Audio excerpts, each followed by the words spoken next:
नमस्कार। प्रादेशिक समाचार के साथ मैं पूनम किरकेट्टा। पहले मुख्य समाचार।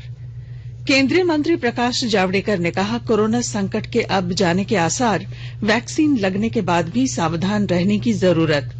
राज्य में अब 1571 कोविड के सक्रिय मामले बचे। कल 189 लोग हुए स्वस्थ।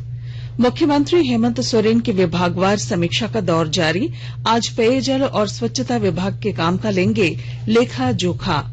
और रेलवे ने अनारक्षित टिकट जारी होने की अफवाहों को खारिज किया। कहा, केवल आरक्षित टिकट से ही यात्रा होगी। और अब समाचार विस्तार से। कोविड-19 महामारी के खिलाफ देश एकजुट होकर लड़ रहा है।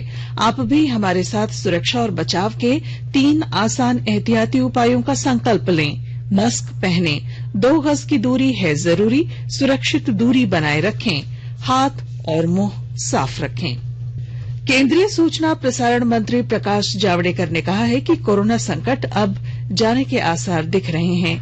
उन्होंने कहा कि वैक्सीन लगने के बाद भी हमें सावधान रहने की जरूरत है। नई दिल्ली में online international corona virus short film festival को संबोधित करते हुए उन्होंने कहा कि कम वक्त में कोरोना का टीका तैयार होना मनुष्य की बुद्धिमत्ता का परिचायक है।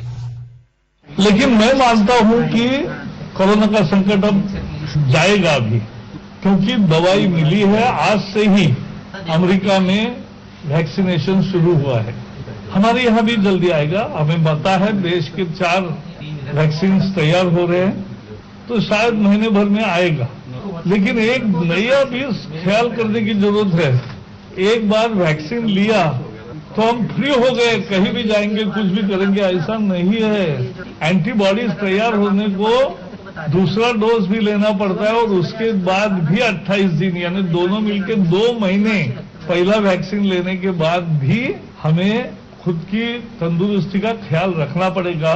आप फ्री नहीं हो गए संकट से। झारखंड में कोरोना से स्वस्थ होने की दर बढ़कर 97.69% हो गई है। स्वास्थ्य विभाग के अनुसार राज्य में कुल कोविड-19 का मामला 1,11,510 हो गया है। इसमें 1,571 सक्रिय मामले हैं, जबकि 1,08,940 मरीज ठीक हुए हैं। कल 144 कोरोना पॉजिटिव मरीज मिले, वहीं 4 मरीजों की मौत भी हुई। मृतकों में धनबाद से 2 और पलामू रामगढ़ से 1-1 मरीज शामिल है, जबकि कोरोना से राज्य में 179 मरीज ठीक हुए हैं। अब तक राज्य में कोरोना से 999 लोगों की मौत भी हुई है। अब तक 45 लाख से अधिक कोविड नमूनों का संग्रह किया गया है, जिनमें 44,96,889 नमूनों की जांच की गई है। देश भर में कल कोविड के 30,605 रोगियों के ठीक होने के साथ ही देश में स्वस्थ होने की दर बढ़कर लगभग 95% हो गई है।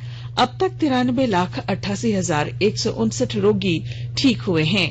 कल 27,071 नए रोगियों की पहचान के बाद संक्रमितों की संख्या बढ़कर 98,84,100 हो गई। इस समय देश में कुल 3,52,586 सक्रिय मामले हैं। भारतीय आयुर्विज्ञान अनुसंधान परिषद ने कहा है कि जांच किए गए नमूनों की संख्या बढ़कर 15,45,66,990 हो गई है। कोरोना काल में दुमका जिले के सभी स्कूल बंद हैं और बच्चों को ऑनलाइन क्लास के जरिए पढ़ाया जा रहा है। वहीं आदिवासी और सुदूरवर्ती ग्रामीण क्षेत्र के सरकारी स्कूलों में मोहल्ला क्लास जैसे उपाय किए गए हैं। विस्तृत ब्यौरा दे रहे हैं हमारे दुमका संवाददाता। कोरोना काल में राज्य की बाकी हिस्सों की तरह दुमका जिले के भी सभी स्कूल बंद हैं और बच्चों को ऑनलाइन क्लास के जरिए पढ़ाया जा रहा है। वहीं आदिवासी और सुदूरवर्ती ग्रामीण क्षेत्र के सरकारी स्कूलों में मोहल्ला क्लास जैसे इनोवेटिव उपाय किए गए हैं। ऐसा ही एक स्कूल दुमका जिले के जरमुंडी प्रखंड का माध्यमिक विद्यालय डुमरथर है, जहां गांव के करीब 200 घरों की कच्ची दीवारों पर बच्चों ने खुद से काली मिट्टी, गोबर और पुआल की राख से तैयार काले रंग से अपने लिए ब्लैक बोर्ड बनाया है। सोशल डिस्टेंसिंग का सही पालन हो, इसके लिए हर बच्चे के लिए अलग अलग ब्लैक बोर्ड है। स्कूल के बच्चे अपने ब्लैक बोर्ड के लिए खुद से प्लास्टिक और पेरिस के पाउडर से चौक बनाते हैं और मोहल्ला क्लास यानी गांव की गलियों की सफाई के लिए ताड़ के पत्तों से खुद से झाड़ू बनाते हैं। RK नीरद, आकाशवाणी समाचार, दुमका। अमेरिका में रोग नियंत्रण केंद्र ने फाइजर बायोएनटेक की कोविड-19 वैक्सीन के उपयोग के लिए सलाहकार समिति की सिफारिश स्वीकार कर ली है। इसके साथ ही आज से अमेरिका में इस वैक्सीन के उपयोग का अभियान शुरू हो जाएगा। कोरोना वायरस से अब तक अमेरिका में करीब 3 लाख लोगों की मृत्यु हो चुकी है। फाइजर की वैक्सीन से भरे ट्रकों को आज समूचे अमेरिका में 150 वितरण केंद्रों में भेजा जाएगा। स्वास्थ्य कर्मियों और नर्सिंग होम में रह रहे लोगों को सबसे पहले ये वैक्सीन दी जाएगी। अमेरिका के एक अधिकारी ने बताया कि समूचे देश में टीकाकरण का लक्ष्य प्राप्त करने के लिए कई महीने साहस और हिम्मत के साथ काम करना होगा। इस घोषणा के बाद पूरे देश में वैक्सीन की सीमित आपूर्ति के वितरण के लिए केंद्र और राज्य सरकारों, निजी कंपनियों और स्वास्थ्य कर्मियों की गतिविधियां तेज हो गई हैं।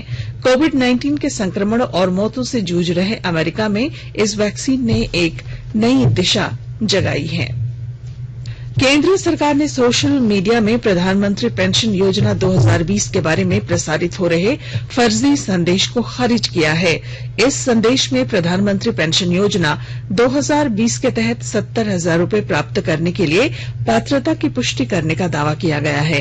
एक ट्वीट में पत्र सूचना कार्यालय ने इस संदेश को फर्जी बताया और कहा कि केंद्र सरकार इस प्रकार की कोई योजना नहीं चला रही है।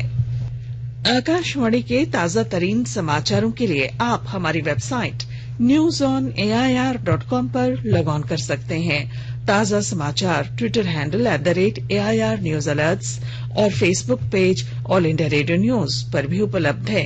आप प्रादेशिक समाचार एकांश के ट्विटर हैंडल @AIR News_Ranchi और Facebook page AIR News Ranchi के अलावा YouTube channel regional news unit Ranchi पर भी हमारे बुलेटिन सुन सकते हैं। प्रादेशिक समाचार आप आकाशवाणी रांची से सुन रहे हैं और अब पेश हैं कोरोना से बचाव के कुछ संदेश। कोविड-19 से बचाव और सुरक्षित रहने के 3 उपाय। मास्क लगाएं, 2 गज दूरी है जरूरी, सुरक्षित दूरी रखें, हाथ और मुंह साफ रखें।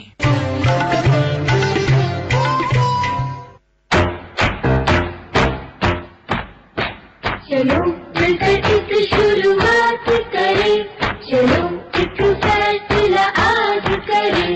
मास्क नहीं तो टोकेंगे, कोरोना को रोकेंगे।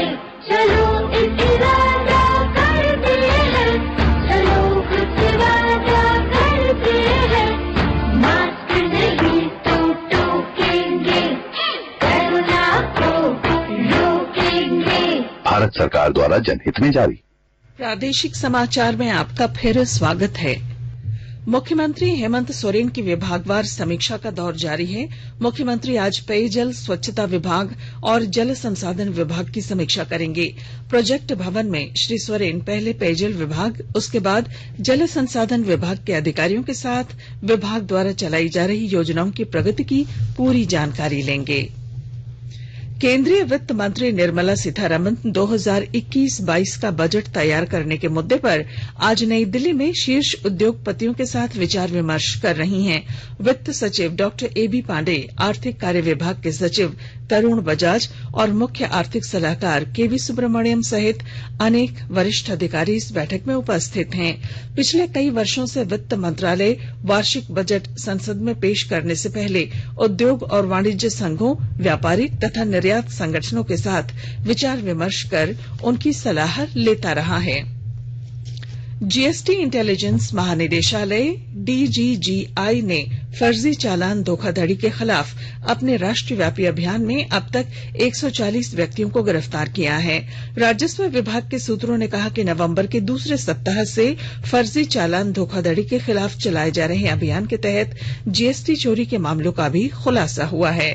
DGGI ने 4,839 फर्जी संस्थानों के खिलाफ 1,488 मामले दर्ज किए हैं। रेल मंत्रालय ने अनारक्षित टिकट जारी होने के बारे में मीडिया में आई खबरों को खारिज किया है। मंत्रालय ने बताया कि सभी रेलगाड़ियों में केवल आरक्षित टिकट से ही यात्रा हो रही है। एक वक्तव्य में मंत्रालय ने स्पष्ट किया कि पिछले त्योहारी रेलगाड़ियों और विशेष क्लोन गाड़ियों समेत सभी एक्सप्रेस ट्रेन पूरी तरह आरक्षित रखने की नीति में कोई बदलाव नहीं किया गया है।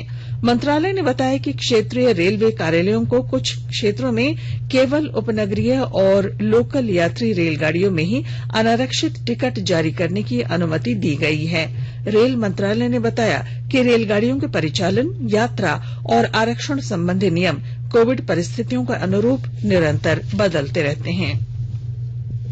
अंतर्राष्ट्रीय बैंक ने नदियों को स्वच्छ रखने की दिशा में भारत के प्रयासों की सराहना की है। अंतर्राष्ट्रीय पुनर्निर्माण और विकास बैंक में जल तथा स्वच्छता के वरिष्ठ विशेषज्ञ जेवियर शॉफ द ब्योशिन ने कहा कि बैंक को भारत में किए गए सभी कार्यों पर बहुत गर्व है। 5 साल पहले किसी ने नहीं सोचा था कि देश में 55 करोड़ लोग खुले में शौच करना बंद करेंगे। उन्होंने कहा कि भारत सरकार के दृष्टिकोण में बड़ा बदलाव आया है और बुनियादी ढांचे के विकास पर ही ध्यान देने के बजाय लोगों के साथ मिलकर काम करने और व्यवहार संबंधी परिवर्तन लाने पर ध्यान दिया जा रहा है। भारतीय रिजर्व बैंक ने धन के तत्काल लेन देन की प्रणाली आरटीजीएस सेवा अब 24 घंटे के लिए शुरू कर दी है। आरबीआई के गवर्नर शक्तिकांत दास ने इस बारे में घोषणा की। एक ट्वीट में उन्होंने कहा कि आरटीजीएस सेवा कल रात से वर्ष के सभी दिन और 24 घंटे उपलब्ध कराने का फैसला किया गया है। रिजर्व बैंक के गवर्नर ने कहा कि भारत आरटीजीएस प्रणाली पूरे वर्ष और 24 घंटे संचालित करने वाले कुछ गिने चुने देशों में शामिल हो गया है। आरबीआई के इस कदम का उद्देश्य देश में डिजिटल भुगतान को बढ़ावा देना है। इससे पहले आरटीजीएस सेवा दूसरे और चौथे शनिवार को छोड़कर सभी कार्य दिवसों में सुबह 7 बजे से शाम 6 बजे तक ग्राहकों के लिए उपलब्ध थी। आरटीजीएस प्रणाली के माध्यम से बड़ी राशि का तत्काल लेन देन किया जा सकता है। इससे न्यूनतम 2 लाख रुपए तत्काल भेजे जा सकते हैं, जबकि अधिकतम राशि के लेन देन की कोई सीमा नहीं है। वहीं दूसरी ओर एनईएफटी के माध्यम से 2 लाख रुपए तक की राशि का लेन देन किया जा सकता है और इस लेन देन में 2 घंटे तक का समय लगता है। और अब संक्षिप्त खबरें। राज्यपाल द्रौपदी मुर्मू से आज राज्य के पुलिस महानिदेशक एमवी राव ने मुलाकात की। इस दौरान उन्होंने महिला उत्पीड़न को लेकर आरोपियों के खिलाफ की जा रही कार्रवाई से राज्यपाल को अवगत कराया। कोविड से ठीक हो चुके वैसे मरीज जिन्हें अभी भी कई प्रकार की समस्याएं हो रही हैं, उनका इलाज आज से रिम्स के पोस्ट कोविड केयर सेंटर में होगा। कोविड संक्रमण को देखते हुए झारखंड चैंबर ऑफ कॉमर्स का चुनाव टल गया है। 20 दिसंबर को होने वाला मतदान स्थगित कर दिया गया है। झारखंड पुलिस मेंस एसोसिएशन के रांची जिला शाखा का चुनाव देर रात संपन्न हुआ। पुलिस लाइन स्थित हॉल में चले मतगणना में जितेंद्र किंडो अध्यक्ष चुने गए। और चतरा जिले में सदर अस्पताल में घायल व्यक्ति के इलाज में लापरवाही बरतने का आरोप लगाते हुए कांग्रेस और इंटक के नेताओं ने अस्पताल प्रबंधन के खिलाफ धरना दिया। और अब बुलेटिन के आखिर में मुख्य समाचार एक बार फिर। केंद्रीय मंत्री प्रकाश जावड़ेकर ने कहा, कोरोना संकट के अब जाने के आसार, वैक्सीन लगने के बाद भी सावधान रहने की जरूरत। राज्य में अब 1571 कोविड के सक्रिय मामले बचे। कल 189 लोग हुए स्वस्थ। मुख्यमंत्री हेमंत सोरेन की विभागवार समीक्षा का दौर जारी। आज पेयजल और स्वच्छता विभाग के काम का लेंगे लेखा जोखा। और रेलवे ने अनारक्षित टिकट जारी होने की अफवाहों को खारिज किया। कहा, केवल आरक्षित टिकट से ही यात्रा होगी। और इसके साथ ही आकाशवाणी रांची से प्रादेशिक समाचार का ये बुलेटिन समाप्त हुआ। नमस्कार। घर में रहिए, सुरक्षित रहिए और सुनते रहिए आकाशवाणी।